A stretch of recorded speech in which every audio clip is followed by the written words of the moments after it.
Lights out on the pit wall. Welcome. It's a duo tonight. I'm your host, Jeanmark, and my handsome bro, Dominick.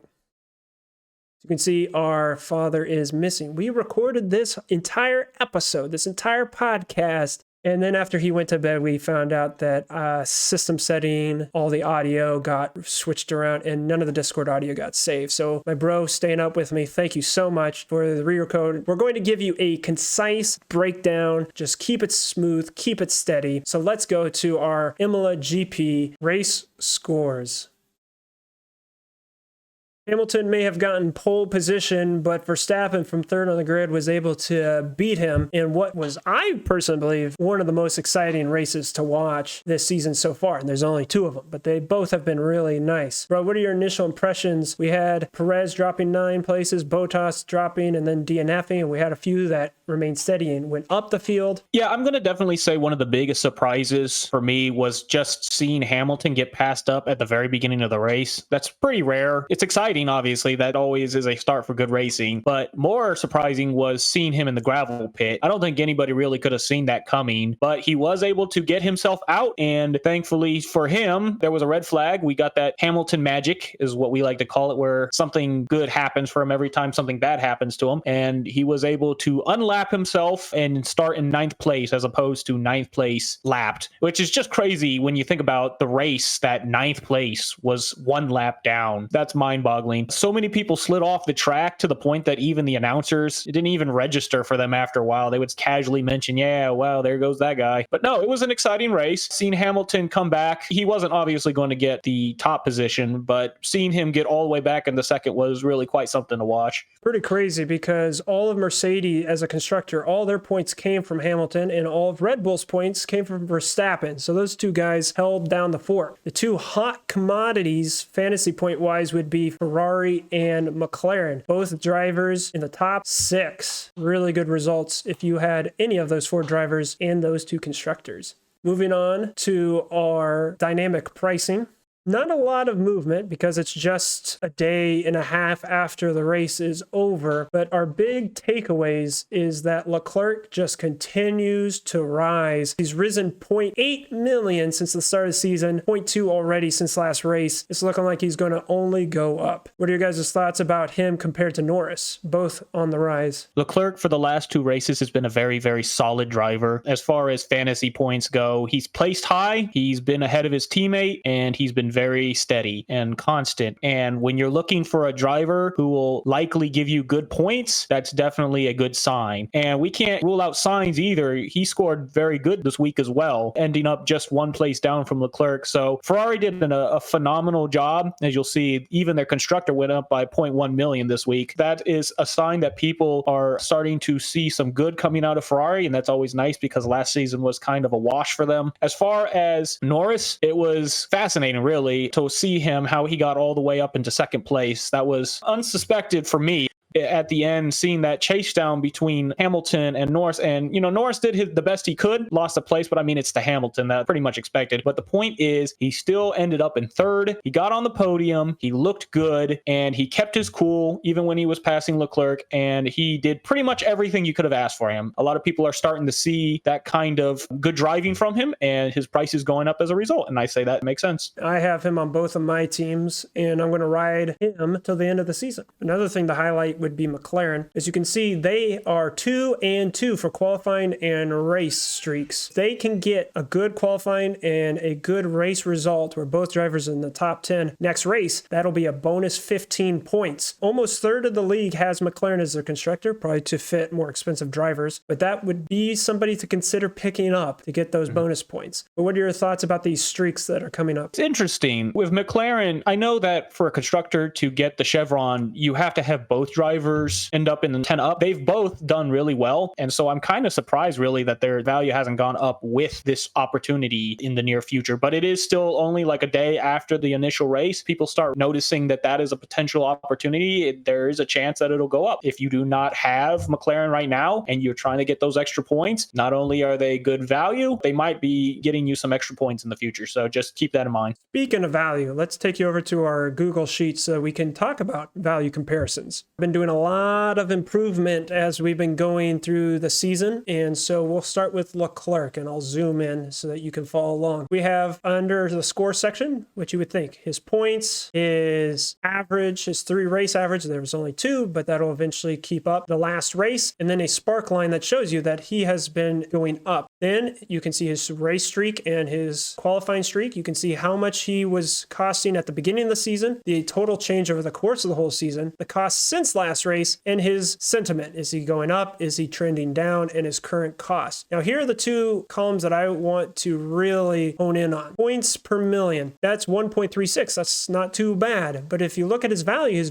at 0.1%. So that means his cost is actually pretty much consistent with how much he's going to get you points-wise. So anyone who got him at the beginning of the season, congrats. If you're trying to get him, you better get him before he raises 0.2 million, or you're going to start getting a worse deal. In the AG column, or the V $, these are the value costs that would allow them to break even. Anybody that is unhighlighted, like Leclerc or Latifi, they're pretty balanced. Anyone in green means that they are undervalued. If you pick them up now, they can get you more value moving forward. If they're red, that means you're overpaying for them. And that's where we bring Leclerc. He's almost to the place where you're going to be overpaying for him. But let's compare him with Norris. Norris is a 2.32 points per million, the highest. And he has the second highest in value, right behind Schumacher. And as you can see, Norris is almost 2.5 million below his value cost. And so he is still a really good buy. Same thing with Schumacher. Schumacher is at a 2.6. He's got a 1.93 points per million. So both of these guys so far in the season have been doing really good. Going down to constructors, McLaren being the hot commodity it is, it has the highest points per million, 2.33, and a value of 5.6. And they are thoroughly underpriced. And this is why a lot of people are enjoying them. Mercedes is overpriced. I have them on one of my teams just because I think that 2 drivers will do good over the course of the season. Third of the league's got McLaren. 10% or so has got Ferrari, the same amount as Mercedes. And if Ferrari keeps going up, then they would be a good option because then you can afford better drivers. But bro, what are your reactions to these points per million and the value as the dynamic pricing is adjusting? Norris did so great. If he continues to drive as well as he has in the next couple of races, then he would be an absolute steal. So if you're looking for something that might be a great value, Norris is sitting there. Definitely pick him up. Speaking of which, the top 5 traded in drivers after last race. Norris is in second with 23% of all teams have picked up Norris, and then Leclerc, 25% of the teams. So both of those guys are really big movers. Now let's give a look at our Fantasy Formula One Racers Challenge. This is the season-long Pitwall League, and you're welcome to join. We'll put the league code in the description below. We've got 33 teams, so if you want to learn, compare your teams with others, you can always join our season-long Pitwall League. But what we want to highlight is our one race challenge, single team entry, and for the Imola GP, here is a shout out to our podium finishers at number 3, Edwin, team 1, at 185 points. Getting in second with 191 points is Relentless Comic Racing. And taking the top podium spot is Dad. It's great to see him break 200. And unfortunately, we don't have his audio as he reacted to the team and his picks. But I will highlight the main thing that he had mentioned to us was the value of signs. He may not be getting you the bonuses, the teammate bonuses like Leclerc is, but he is placing high enough. And if you're getting 20 points a race from that driver, you better have him as a potential option on your team. What are your thoughts about Dad's picks? Shenanigans. That's all I'm going to say. Shenanigans. He's got the insider knowledge, man. Well, he is using the same Google Sheets that I'm building, and so he's got good intuition. So thank you to everyone who's participated. We had 11 teams, and that's what I want to promote to you. If you join our league and we get at least 10 entrants, I'm able to update custom graphics for our league logo and the background. Thank you to everyone who joined last race. We'll put the league code in the description for the next one, which is the Portugal Grand Prix. The code we will put in the description, but we have 4 teams already. We just need 6, and then I'll be able to update with the beautiful graphics. Bro, what are your thoughts about these one race challenges? This has only been my first race. Good news is, if you enter, your chances of getting a higher score than me is pretty good. I actually ended up in last this week, partly probably because of Russell and Mercedes. There was some skirmishes there, but hey, you can at least beat one of us, maybe. Give it a try. See what happens. And as we promised, not just a shout out, but we are doing something cool. I'm going to put in the outro of this podcast a podium graphic with our top 3 teams, and we'll play the national anthem of the winner. Of course, my dad, being from the United States, will hear the U.S. national anthem, which has probably not been heard on any Formula One podium in years, decades, ages, since the dawn of time. Now that we've talked about fantasy points, fantasy dynamic pricing, the fantasy league one race challenge, now we want some in-depth thoughts, bro, about the race itself. Of course, one of the big talking points is the battle between Verstappen and Hamilton, that big recovery drive that Hamilton had. What are your thoughts about that story as it unfolded? It was definitely nice feeling, seeing that it wasn't going to just be Hamilton in front and just taking off. Of course, last race, we pretty much had a very similar thing. Verstappen got in front, and he probably would have stayed in front if it wasn't just for some unfortunate pit stop stuff going off the track at just the wrong spot. But this time, we actually got to see Verstappen really show what he can do. He pulled out ahead, and then there was a time where it looked like Hamilton might be coming back, although that could have been because of back markers. Hamilton had his own issues in the tire change, and so he probably felt like he needed to push a little bit harder to try to make up some of that time. 4 seconds is how long it took because of the front right wheel was having some issues. Hamilton is usually pretty good at catching back up, but the rain, it was pretty much taking everybody out.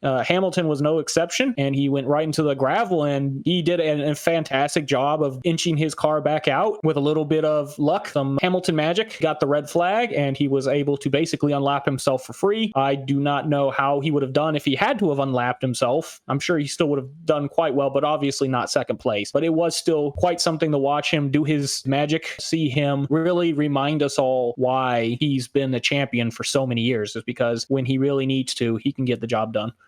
He did an exceptional recovery drive. It did help him that he had the red flag. And that was brought out because his teammate Bottas and Russell was so close to getting a points finish today, and they had their collision. Whew, that is a topic that everybody's been thinking about, discussing. The FIA says it's a racing incident. I believe it's probably what happened. Of course, there's the ins and outs of it. What's your takeaway, bro? I definitely needed to watch the replay several times to really have an idea of what happened. It just went so fast. He was trying to get the pass. Looked like Bottas veered slightly, just like the actual slightest amount. But you got to remember that these are professional drivers, got a lot of adrenaline going. Even that slight little fidget could have possibly caused him to try to protect himself. They're trained to not hit each other. And unfortunately for him, the only place left for him to go was in the grass. And of course, once he was in the grass, is wet. He just slid out. They said it was a racing incident. After seeing it, I could definitely see that being the case. I don't really think Bottas was at fault for what he did, but I'm also not going to say Russell was at fault either for the way he reacted. That's natural. I'm assuming that most people would have done the same thing if they were in that same situation. Definitely unfortunate for both of them, but I'd say that it was called correctly. Well, to that, I would say that if it was not wet on that track, I think Russell would have been fine. Yeah. But because the main racing line had been drying up, and this was the first few laps after the DRS was open, people were finally going off of that line. It's going to be slippery. I was looking at the onboards, listening to some commentators, especially some racers, and they were talking about how Imola does not have an actual straight. It's a very long bending course there. And if you see, Bottas does not cross over the exit pit line. So he did leave a car's width to Russell. And yes, it did look like he did a little veering, a little nudge, but he was still within the dry part of the track. It was still within his rights. But you have to put that in perspective as a driver. How hard are you going to defend that part of the track? You know that there's really only one part of the entire track that someone could pass you. And so he was one of the first people to actually try to defend it. And then I think everyone else learned after that, right? Speaking of the overtaking opportunity, we got to see firsthand what another extra 100 meters will do. We got to see Hamilton was able to get a couple places, and that little bit of extra space really did make a difference. They added the extra 100 meters of the DRS zone from last year because Imola hasn't been raced on in quite a while. 2006 was the last time that Imola was raced in Formula One. And I think that one of the benefits of these old school tracks is you can't just zoom off in the track and go millions of miles of pavement, right? If you go off, you get punished. And I think that just allows for much better racing experience for the viewer. For the FIA, they probably don't want crashes all the time, but I think it's great. It's definitely, there is some punishment. We got to see plenty of drivers who went off the track, but then pretty much got back on. It's kind of this nice little balance of, hey, you went off into the gravel, but it didn't necessarily knock you out of the race, right? You were able to get back in, but of course you lost a lot of time. I think that if there was some kind of punishment for going off the track, that Imola was like, that was perfect, right? You didn't necessarily get knocked out, but there was definitely people making up time on you. And I think that was great that the gravel didn't end up taking just about anybody out, really. Who are your heroes of the day? So the obvious choice would be Norris. He did a fantastic job, but I'm actually going to go with Ferrari as a constructor. Leclerc had a solid drive. He's been solid the last two races, but really just keeping his head down, not having any issues whatsoever. And Sainz coming up the grid and ending up right behind Leclerc. Just seeing the two cars in the top five is really a good sign. Ferrari is getting some of that power back in their engine after last year, and it's really nice to not see them being like, okay, they are still the best of the rest, but not quite like down like they were last year. You know, it's crazy. Despite how bad of a season they had last year, Leclerc was still getting on the podium. It just blows my mind how good of a driver he is. Yeah. My hero would be someone you wouldn't think it would be Ricardo. He's a teammate. You really haven't heard much from him because Norris has been outshining him. But when the team asked him to let Norris pass him, we didn't hear any fighting. We didn't hear anything. And then after the race, he even congratulated the team and stuff like that. And that's one of the reasons why Norris got on the podium. Because once Norris passed him, I think in 2 laps, he like zoomed away and got 8 seconds ahead. And that was helpful for him, not only to be ahead there, but because he was in the right position so that when they had the restart, he was able to use softs, catch Leclerc, stay ahead of Leclerc, and be able to take that podium. What about your zero of the day? So just like I went with a constructor for the hero, I'm going to go with Haas. It was a rough day for Haas. I mean, you could not have asked for any worse of a day for that team. With Schumacher smashing the side of his car at the end of the pit wall and having to actually go around the track like twice before he could even get a new front wing. He lost so much time. And then obviously Mazepin spun out. Again, everybody went off track, but he spun out himself. By the end of the race, they were just so far behind. Their pace just looked really bad. And the fact that Vettel was basically able to just come in, they didn't even feel the need to actually finish the race with Vettel because Haas was not a threat to them whatsoever. And that just really says a lot about what Haas's race was like. I don't see them really doing much this season. Of course, that is calculated. They're not spending any of their development tokens. They're saving all their money for the new regulations next season. They even got one of the technical officers off of the Ferrari team to help them design the new car. They're really putting all their eggs in next year's basket. They've got 2 rookies. When you have a 16-year-old and you like want them to drive, right? Give them the beater, get them doing donuts, let them crash a little bit. And boy, these guys have been having some slides and spins and a few crashes. So yeah, I'm glad that Haas is hopefully going to stick in with the sport, but I hope that they have bright future in the future season. It's almost like rookie hazing, really, except that it's your team and it's the whole season. And you're throwing money at it. And you're spending a lot of money for it. Yes, it is definitely good that we have 2 rookies. I really couldn't imagine having to put like Grosjean through that, for example. That would just be horrible. Speaking of Grosjean, he had that terrible accident last season, and he just finished his first IndyCar race. What was it? Quali 7th, finished 10th? Yeah, qualified 7th and finished 10th. And I read an article, and he said that he had a lot of conflicting emotions right before he got into the car for the first time. That's to be expected. The man went through a barrier and then his car caught on fire. I'm sure anybody in that same position would be extra traumatized, but he was like, look, this was my job. I'm going to go get it done. So he got in and he took care of business. Placed a little lower than he started, but it's his first race. Yep. Things considered, I'd say hats off to you, Grosjean, for not letting last year deter your dreams. Hats off indeed. My zero, man, it has to be Perez. Man, he qualified second. A lot of hope for him. And he just had a few spins, a few mistakes, and wasn't able to get back from them. I don't know if the Red Bull second seat is cursed. I just think it was one of those weird races, right? Yeah. And Red Bull just has to hope that he eventually gets in sync, because once he does, they're going to put so much pressure on Mercedes. I don't think it's the second driver, Perez, getting P2 He proves that he can. Like a point of a second is what he lost P1 to Hamilton. He proves that he can get that kind of pace. I don't think it's the car. I think that he can make this happen. He just got a little unlucky this week. True. And there we have it. I want to give a big, heartfelt thank you to all of you who've been joining our Pitwall community. We're calling it the Pit Crew. Over 60 of you. That's double from last race. Whether you're commenting on our videos, liking them, following us on Twitter, or being a part of our Pitwall fantasy leagues and our one race team challenges, I'm thankful, and I want to give you the big mwah. Mwah. I've been your host, Jeanmark, and my handsome bro, Dominick. Your knights in racing armor. Until next time, we'll see you on the Pitwall.